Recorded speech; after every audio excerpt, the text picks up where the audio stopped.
a company should be remembered not how much they have achieved financial terms, but how people were respected, how they found joy in working and contributing. I think the most important now is to how we bring back that mission into that focus and stay relevant. Because otherwise, a traditional association will no longer be there.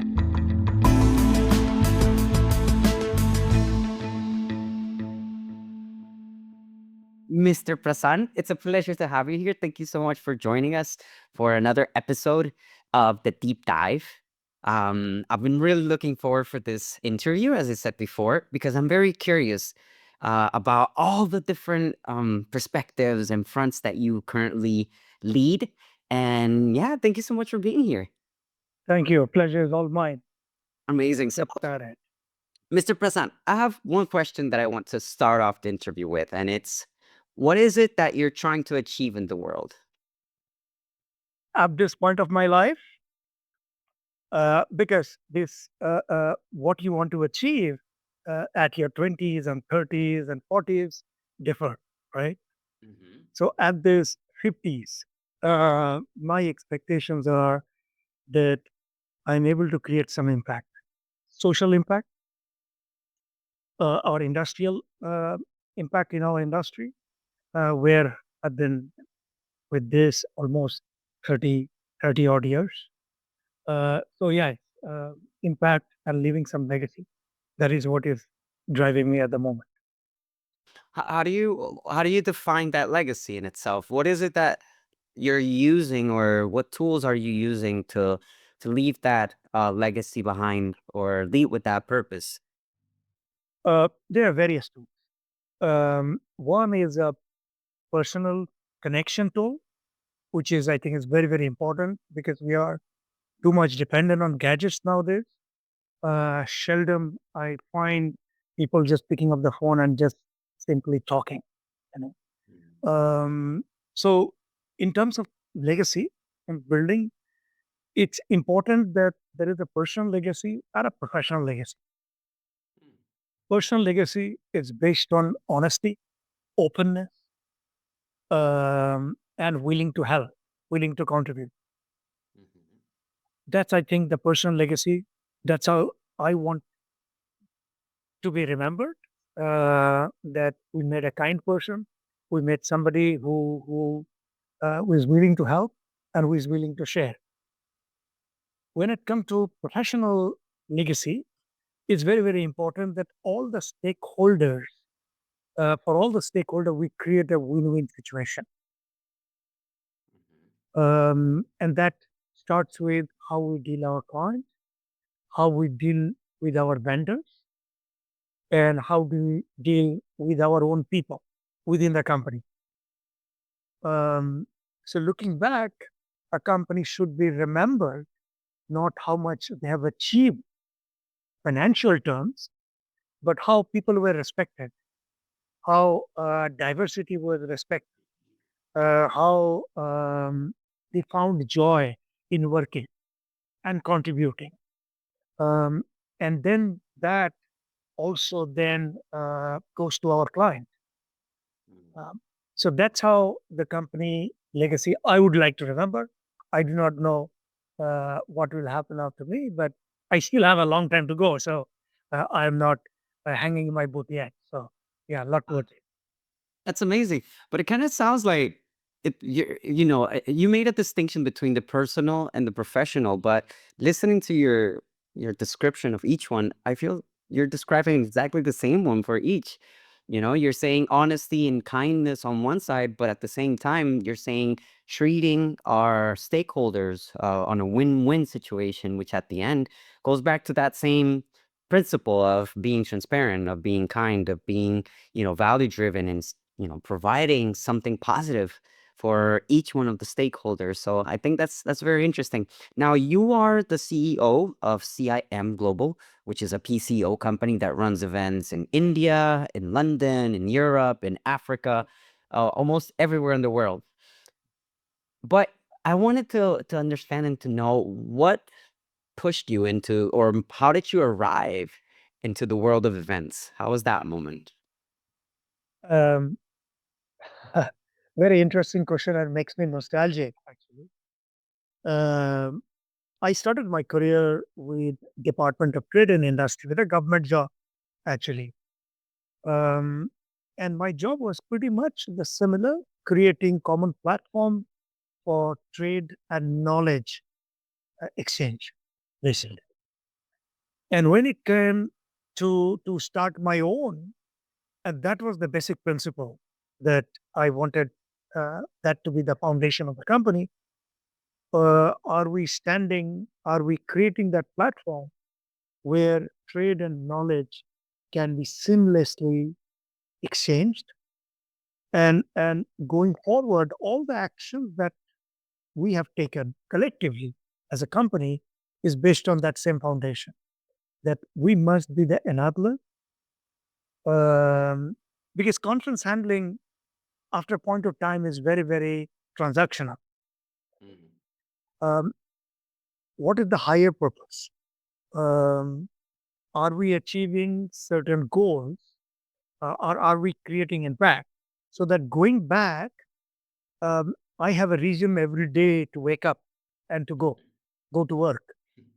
At the moment, working from home, so not going to work, but that's also work.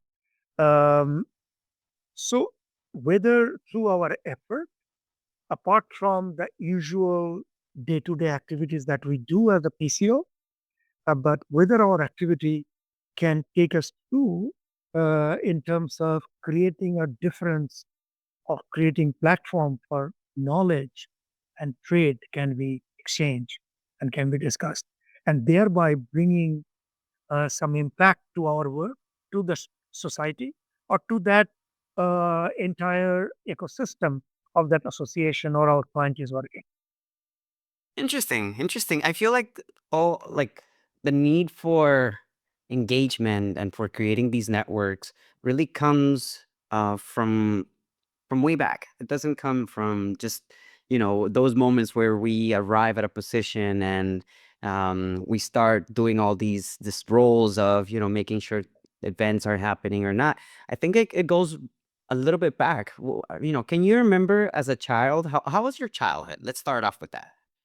Oh, okay. So I grew up with a very, very big family.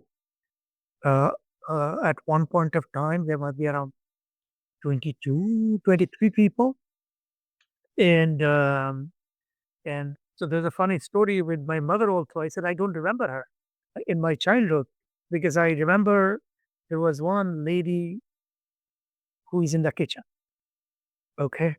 And I grew up with so many siblings, cousins, and other things. So we always learn how to share, how to, coordinate with each other, um, uh, take suggestion from others. So there's a community building basically. So that was ingrained very, very in our childhood. Of course, we fought for everything or our right, but at the end of the day, there was always a community feeling internally. And this is as early as 4 years old or 5 years old. So I think I was destined to become a conference organizer. So, yeah, and then going forward, as we started working in my professional law, even though in my college and education, I was always very keen to create a group, you know, a community, to create a voice, to create some impact. Um, and that kind of started in the company also, in that. And I am so thankful to Almighty and to all our friends and family and associate that I get to do exactly what I love on this. But of course, there were moments of challenges every time. But I think you learn to rebound. And you learn to navigate those areas. That's super interesting. I do agree with you in the fact that big families, having a big family, impacts the way you approach people and allows like develops a series of skills where you pick out body language or behaviors from different individuals, because with a big family, for example, in your case, you said you lived with around 22 to 24 siblings. My grandma, she had 24 kids. Okay. No, my father didn't have so many kids, but he adopted a lot of cousins and those kind of people, because we had a huge house. So my Mhm. father was a very kind man. So he invited everybody to stay with us. So yeah.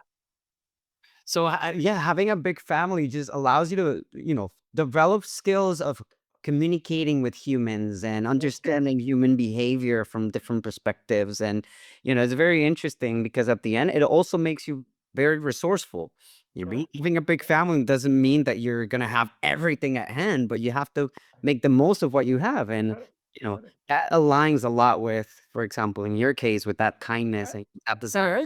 At a later date, in our professional career, whatever we do, actually, if you look at it, education system, um, very few things that we draw in our real life from education, except some theoretical gyans and other. But majority of the things that you draw is from your own life experiences and skills, right? And some of these skills are are ingrained within you, in your memory. So how to navigate, how to negotiate, how to share, how to do community building. These are all comes from your childhood. You know, respecting others' view. You know, always win-win, not just win. So those kind of things. So it was a blessing, and I sometimes pity our children that we are so nuclear at the moment, and they hardly get to see their grandparents and the cousins and other things because of globalization. So one side is great, but other side also it fragmented the entire family system.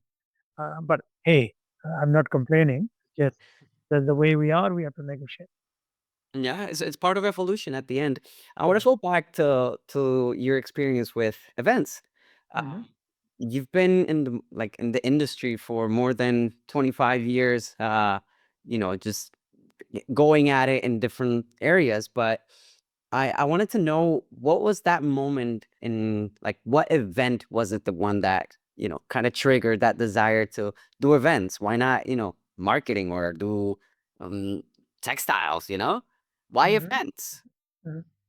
Uh, I think thanks to my first job, that interested me is that I was working for Department of Trade and Industry in UK, and I was part of US desk. I was part of Asia desk, and my job was to promote British prisoners in different markets, basically, and that means organizing a lot of trade delegation, conferences, exhibitions, whatnot.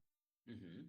And I saw this power of connection, power of people meeting each other, uh, not within the computer screen, but I'm talking about 1990s. People physically meeting, shaking hand, um, and to me, it was amazing. And then I started realizing a conference, particularly, may create a certain amount of uh, revenue or impact, as you call it. And most of this theory was based on how many rooms are booked, how many people traveled, so on and so forth. But the bigger picture that we did not look at that time, I'm sure a lot of wise people have hit it. Um, and that was also one trigger that I saw that conference, not just those, how many people came, how many hotels, but what kind of impact people were driving, creating, let's say, for a conference, people signing deals with each other. And that could be a multi-million dollar deal, which wouldn't have been possible if they would not come and meet in that conference. So, in that comparison, the hospitality or the hotel or all those transportation impact would be very, very minuscule. So, I think that was the triggering point. that I am operating in an industry where we are part of a very, very big picture. Okay. Sometimes it could be a knowledge discovery. It could be between two countries. Some trade deals are getting signed. So those were bigger picture. Uh, just for the hospitality, it was not giving me that kick. Let's put it that way.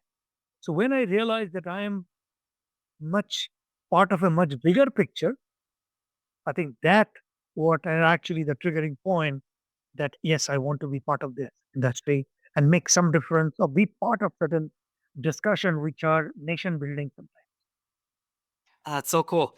One word that keeps popping up in these interviews with individuals like you, with leaders throughout the events industry, is impact. Impact, Mm. impact. Through this industry, we generate impact. We have impact around the world. We're able to bring in, even some have acronyms for their framework of organizing events with the word impact, right? Innovation, management, Right. etc. But impact has become it's a leading line between all these efforts that we're doing within the events industry. And what you just said about, being able to, at a high level, from a strategic perspective, generate impact in the industry, and be it the medical industry, be it manufacturing or whatever, through Mm. events, it's something that I have perceived from your profile and that I have really observed. You've really taken onto. You are, as I said at the beginning of the interview, you have a series of skills that are very unique. They're very strategic, very broad at the same time.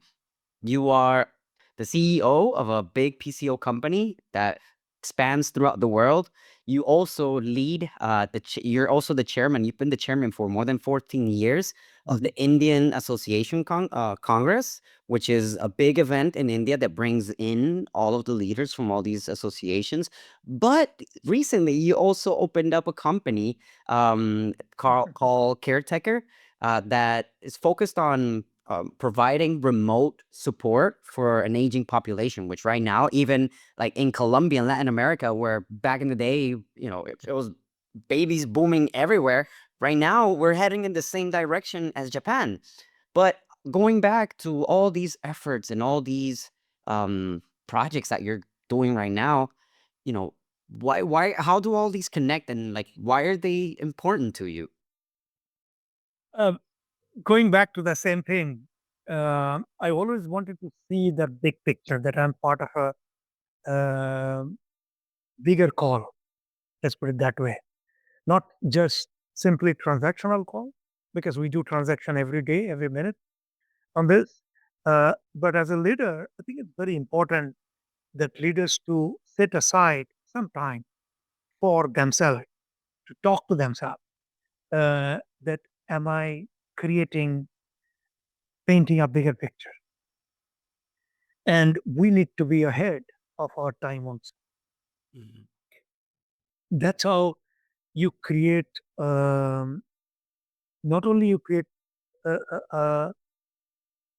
an impact for the industry or for your people, but I think you create a inspiration for your team also, because we have to lead by an example.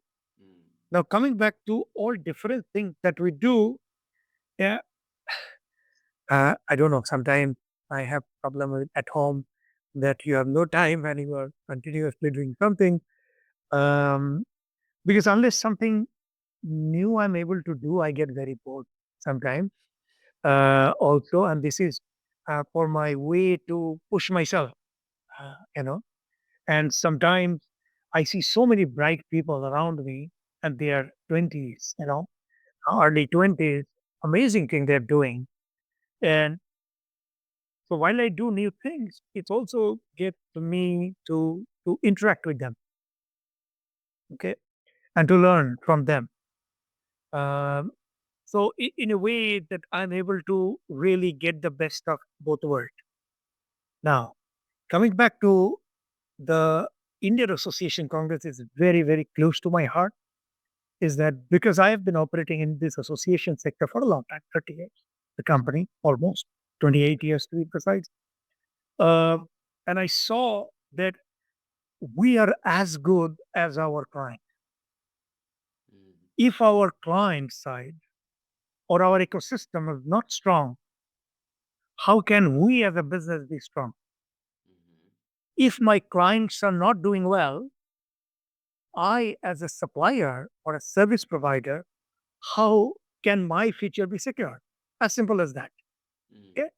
So, and then I saw in India perspective that while the West, US, Europe association profession is a very, very respectable profession and they are very professionally run. Whereas in India, it was. So it was needed that there is a platform for all of them to come together to at least start conversing with each other. And there are so much collaboration can happen. It's just that they're all working in silos. So 12 years back, I started this. Of course, in the beginning, couple of years, it was very, very difficult to bring all the diverse association to come, bring them onto similar platform, single platform, because the common question was, oh, I'm a medical association. Why I need to meet a textile association head? What relationship I have? Okay, which is absolutely correct because they operate only into their realm. But now, looking back 12 years now, this year is going to be the 12th edition, and I'm super proud of it, of the people, those who were with me. Uh, Now, it is their annual affair. They need to come. It's a cult group in a way. They share with each other challenges, and they now finally found there's a commonality which affect every association. And so this is, I think, was a driving factor for me to see on this. And if any of your leaders or people who are hearing it and they want to take advantage to come to attend this conference, please feel free to connect you or me. I'll be very happy to invite them as my personal guest. Um, in terms of caretaker, uh, it is a product of COVID. So thanks to COVID, sometimes we felt bad that this thing has happened to us. And as our event company or a PCO company went back almost 10 years from behind, and that we have to restart again. But there were a lot of silver lining. So as a leader, it's also very, very important not to sulk, but to also look at what are the opportunities. Can I use this situation to my advantage or to mm, advantage? That's where Caretaker was born. It's a remote patient monitoring company, and whereby less and less people have to go back to the hospital. They can be treated at home, and the WHO data shown there are more people remain healthy at home than in hospital. So, and now that finally this is almost 3 years old, I can finally see for the first time in my life, professional career, that I can really create impact on a ground level and create a equal access to healthcare or health equity, which is I'm so happy about. And I hope this organization does well. There are amazing people who are working now, and I hope they get to we all get to achieve what we started for. That's a very noble cause. That's a very noble cause because it's as you said, it's being able to deliver at the ground level solutions that people are actually needing. Through events, we have this network effect that we expect to have through the endeavors that we support. When we work with medical associations, we help them expand their reach through the education they provide for doctors or the tools that they have within their commercial exhibits, whatever, that then get passed on down to the patients. But we never get to actually see that. It's usually within associations, there's this level of distance between what us as event organizers you know are able to see with the doctors and the education there. But we rarely get to see the patient. We rarely get to see what goes on through the patient's mind and through caretaker. I feel like that's a very direct approach of being able to bring in the knowledge and bring in those connections into something that is actually quite useful, as you said, on the ground level. Now, I want to go back to what you were talking about through the Indian Congress Association, that one of the most important things is bringing in people to discuss those challenges in a safe space where all can kind of like align and understand each other's perspective in some way. So I wanted to ask you, what are the challenges that right now your clients are bringing to the table? What are the most... You mentioned association? Yeah, yes, sir. Yeah. Uh,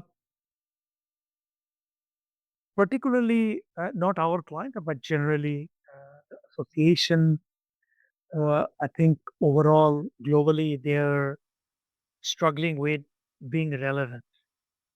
Mhm. Okay? Uh, Mission driven, which is in the first place they started with. Okay, that's how the associations were formed. What's the mission, and how do we remain relevant? And then in their journey, some association remained focused. Some association started focusing more on making the association very rich, a revenue driven. Some association only went to how we create an industry leadership so that government gives us importance, you know, Mhm. what I call it in a crude way, big boys club. Uh, uh, and so quite a lot of association kind of digress. Okay. I think the most important now is to how you bring back that mission into that focus and stay relevant. Because otherwise, a traditional association will no longer be there. Um, it is not to scare, but it is a ground level that I'm able to see that several associations that I speak to,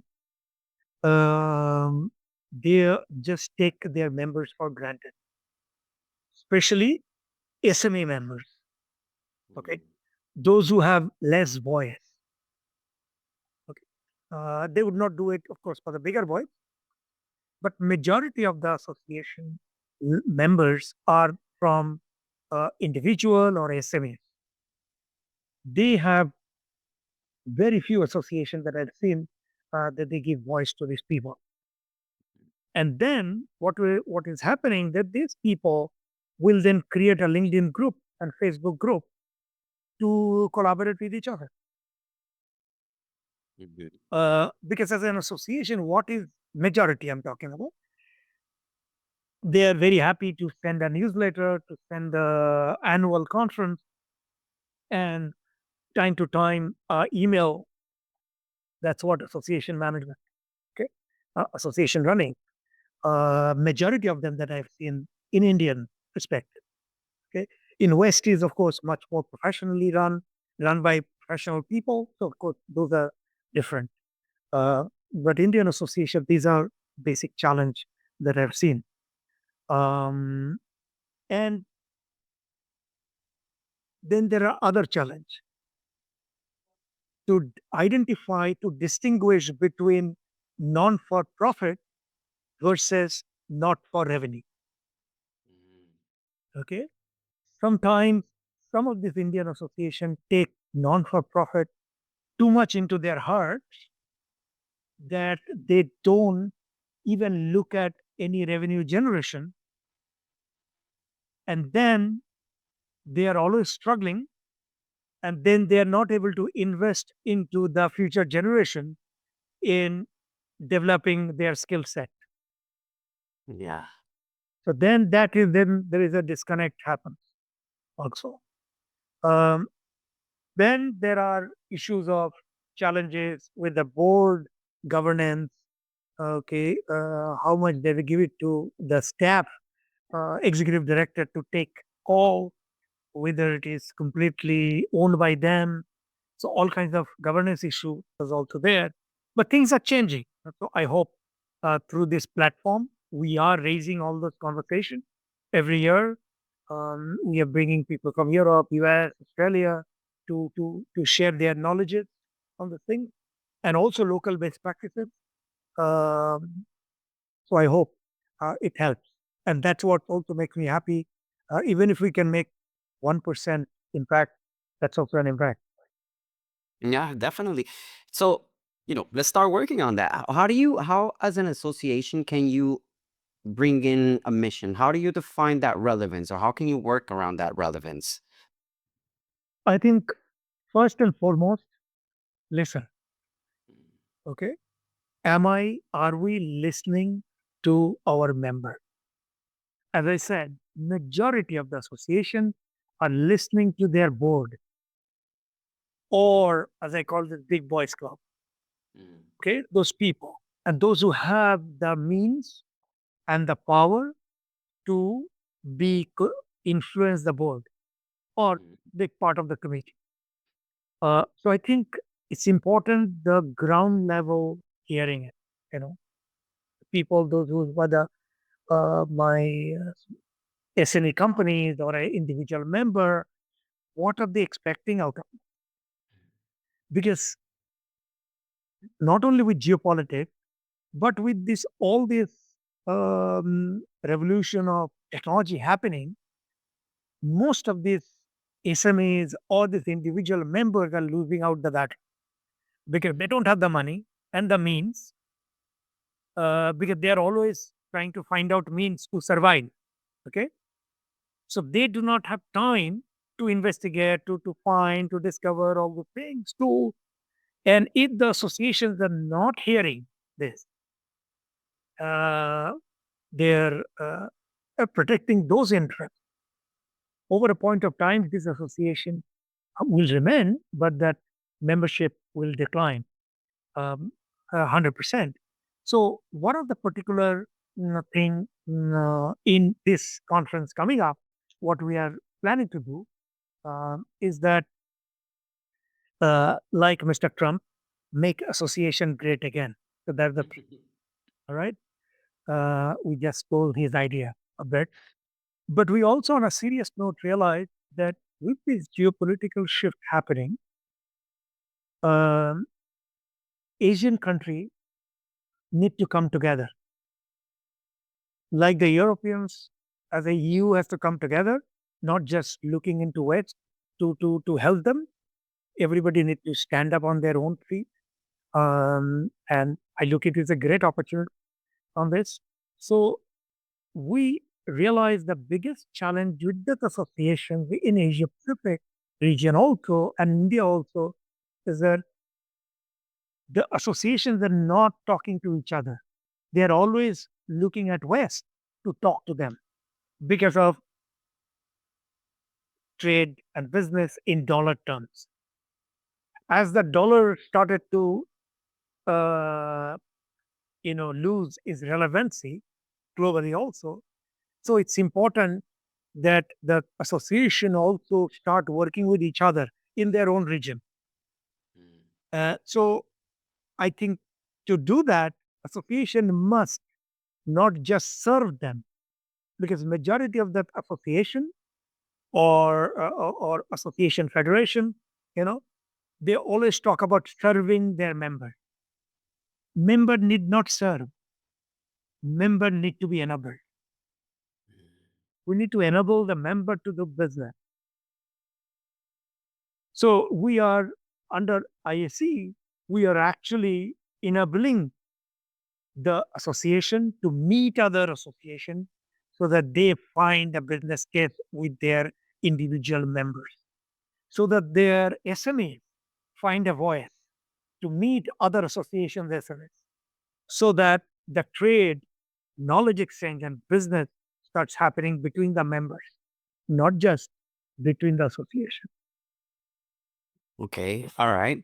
So they can start off by listening to their members, giving those members a space where they can voice their needs, their concerns.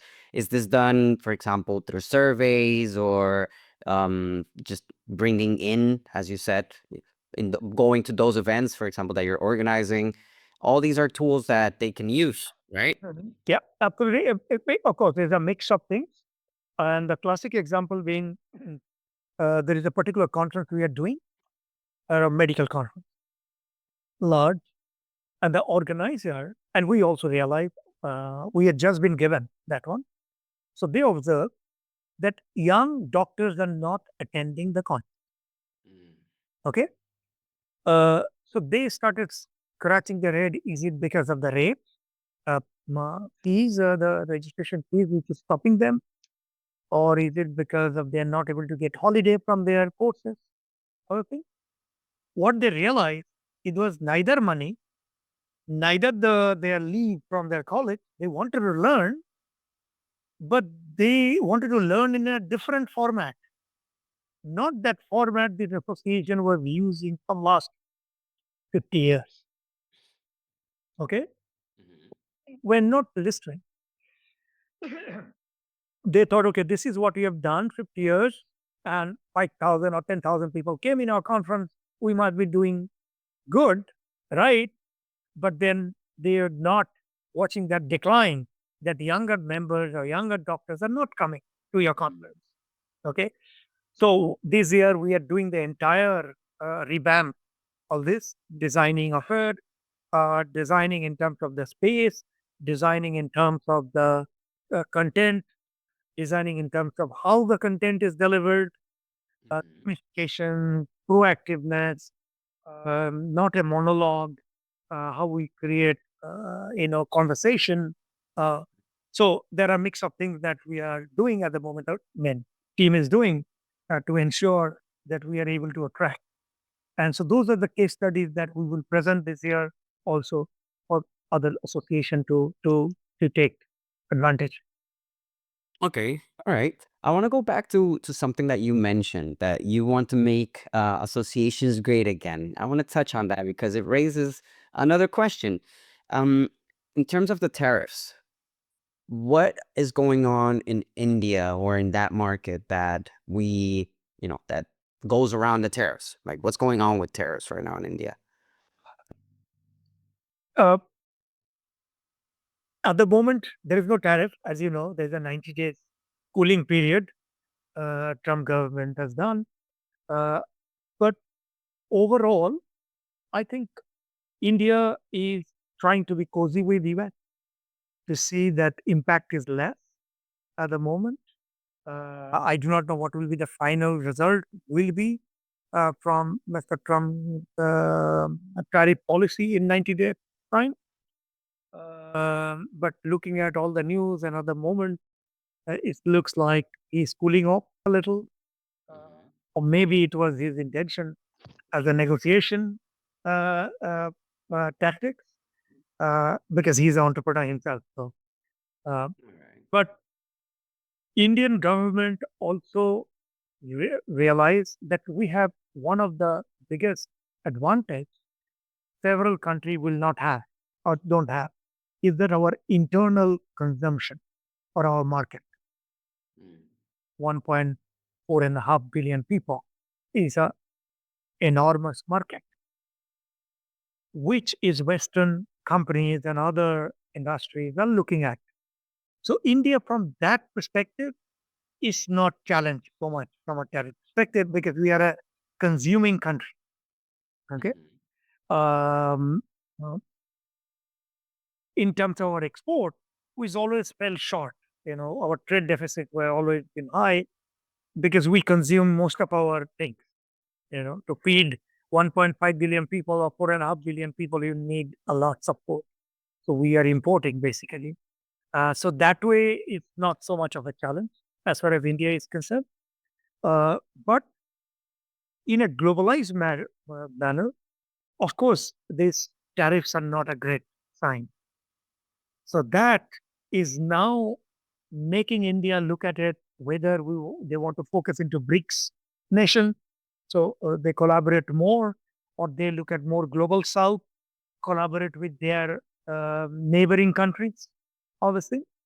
So that's, I think, is going to be how leadership in India play. able to play very finely to balance all things. And India, as you know, has always been a very, very peaceful country. In our several thousands years of existence, we never attacked anyone. Okay, proactively, we never attacked it. We always defended the country. We never went and captured it. So, because internally we have so many people, we have to sort out so many issues internally that we don't have time to look at, outside.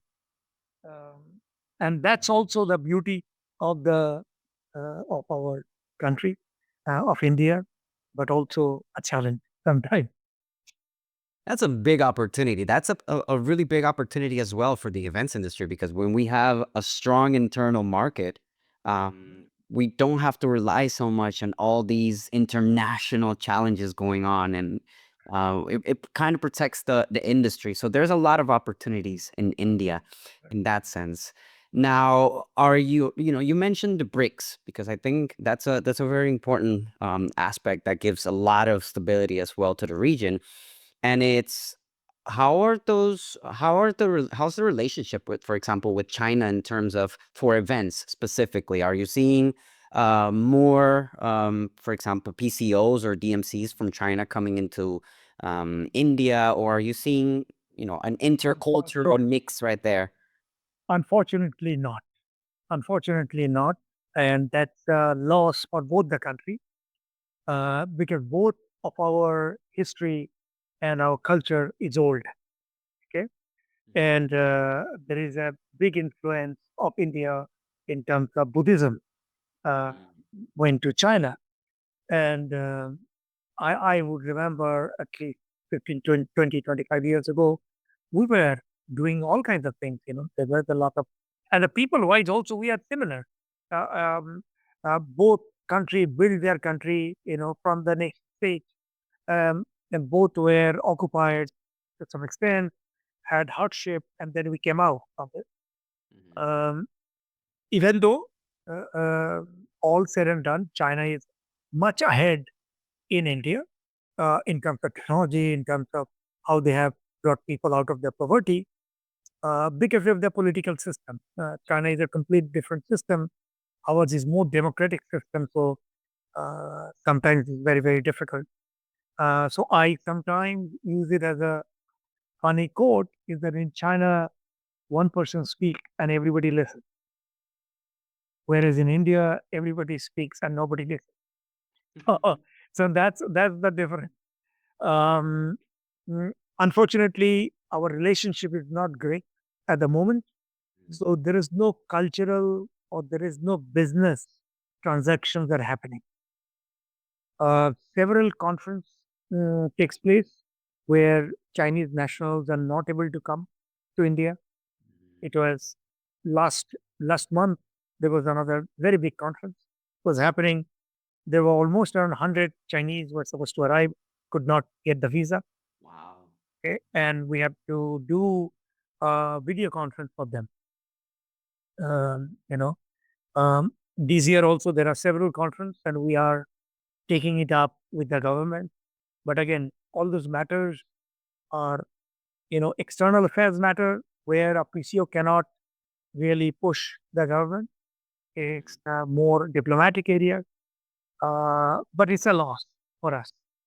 Um, Definitely. if you look at scientific conferences globally, you will find these are the two countries who submit most of the scientific papers. It's the China and India. So they need to come together to collaborate. And which is, if they are together, almost half of the humanity was there. Yeah. And n- and it's a lot for both the country, and I think it's a lot for the world. Uh, Unfortunately. All right. And a lot of PCOs watch these episodes, and we have a lot of leaders from PCO organizations coming in to interview. And one part of, one very important part of running a PCO is being able to bid or to apply for different conferences around the world to help organize them. How do you see the process in India going differently in terms of bidding for an event? How is it different from Europe or Middle East or United States, for example? Going back to your podcast, thank you for inviting me. And I know some great people have spoken or be part of this podcast. Some of them are my mentor, and I feel extremely humbled, with their presence, standing on the same platform. Coming back to India, till couple of years back, um, infrastructure-wise, we were very, very challenged. You know, big conference uh, venues, or let's say airport-wise, we were not in that international structure. But situation has changed in such a great deal that uh, that not only we have this world class convention center which can take hundreds and thousands of people, but in terms of construction, also we are uh, showing a great speed. To case in example, a particular airport, international airport with almost like 35 million capacity, were built in 3 years. Okay. We have now in Delhi alone, we have four large convention center which can take more than 10,000 people Mm. and maybe several hundreds of square meter for exhibition space. Same case with Mumbai, same case with Bangalore, same case with Hyderabad, Chennai, Kolkata.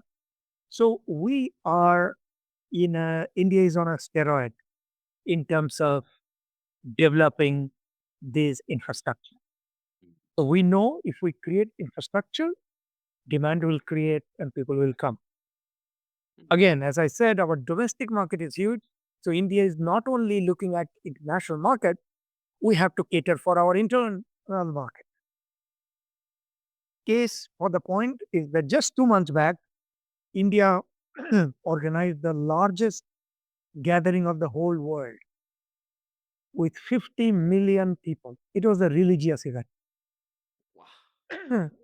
And it takes place every 12 years. Mhm.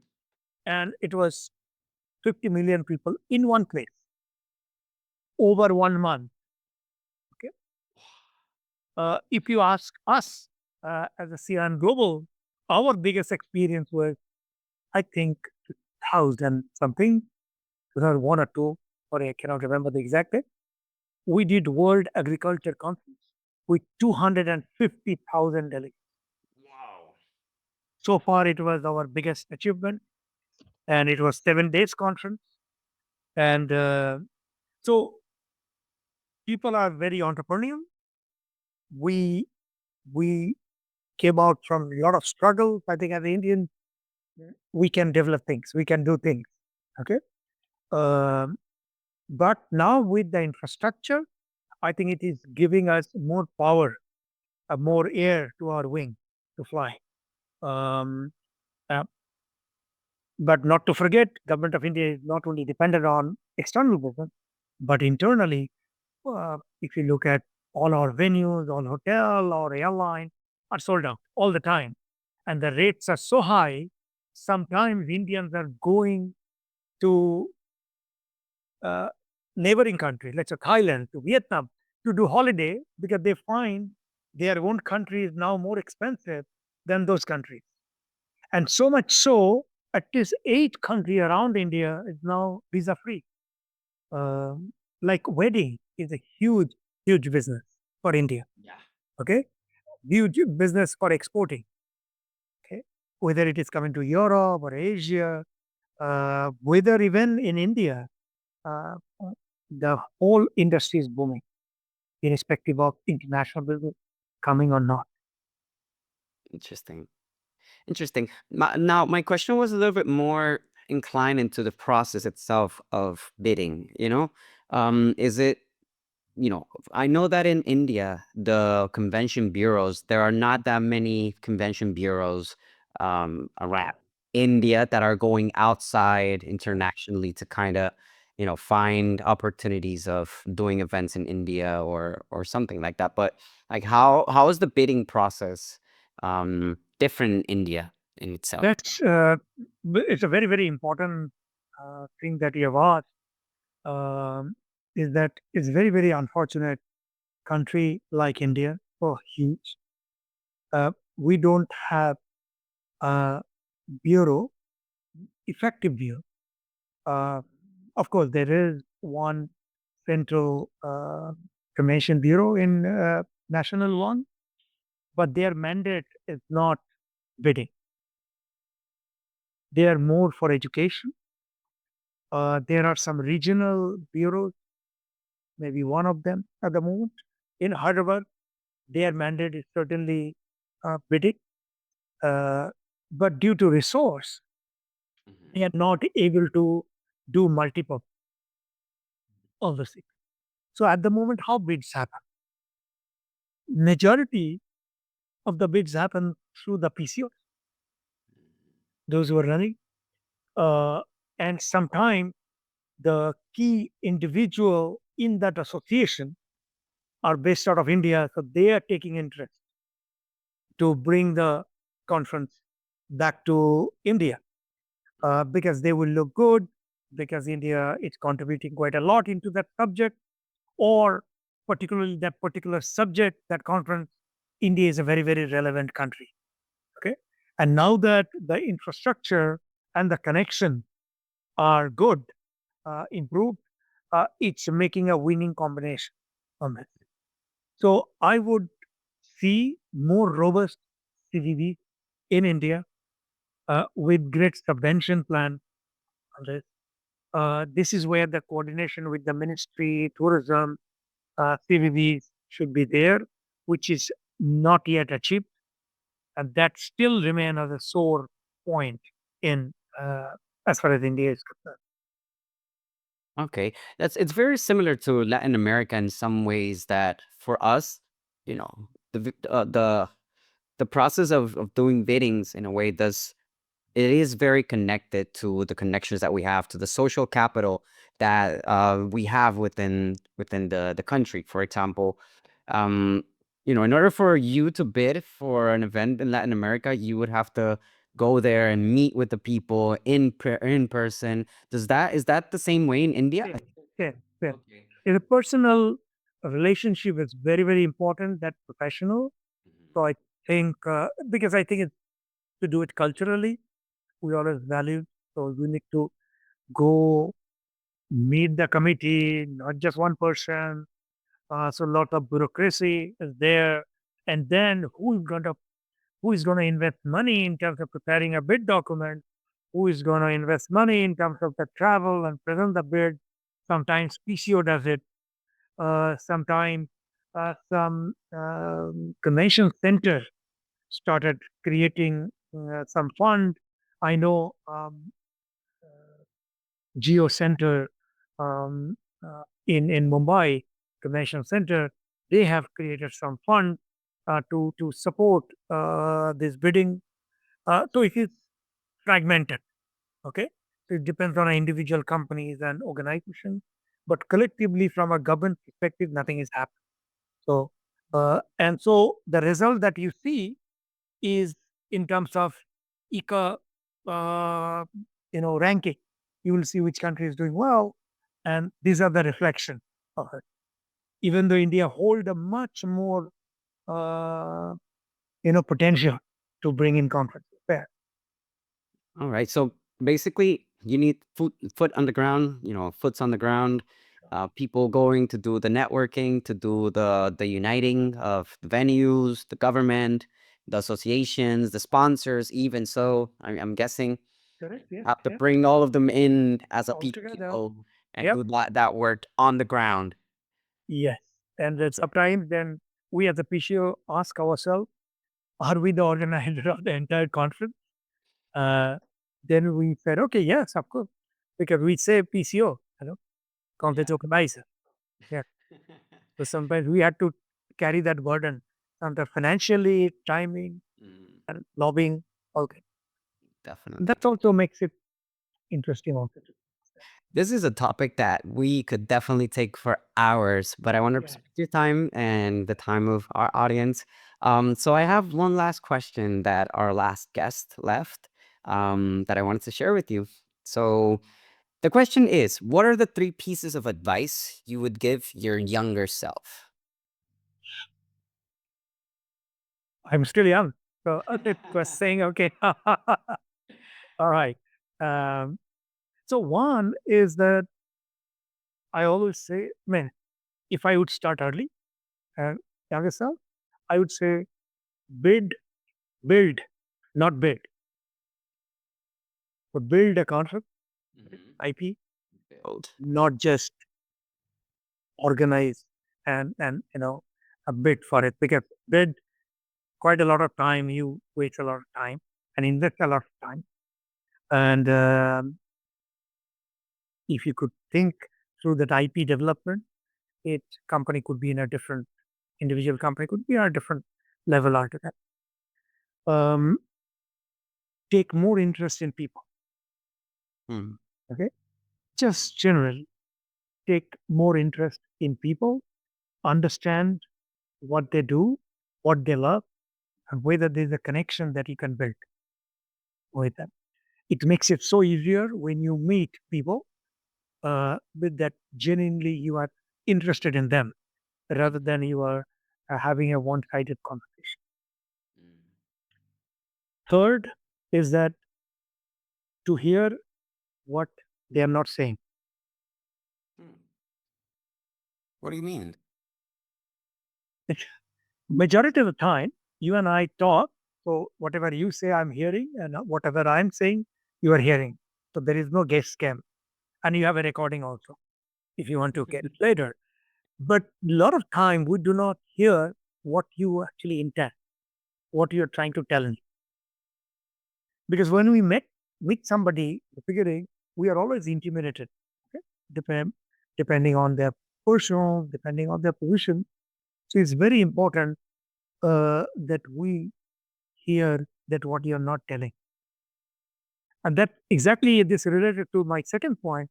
It comes exactly from my interest in you or your interest in me Mm. to invest, to contribute to each other. And once that is there, and I think we will get to hear what you are not saying and we can align much better. Thank you so much, Mr. Prasad.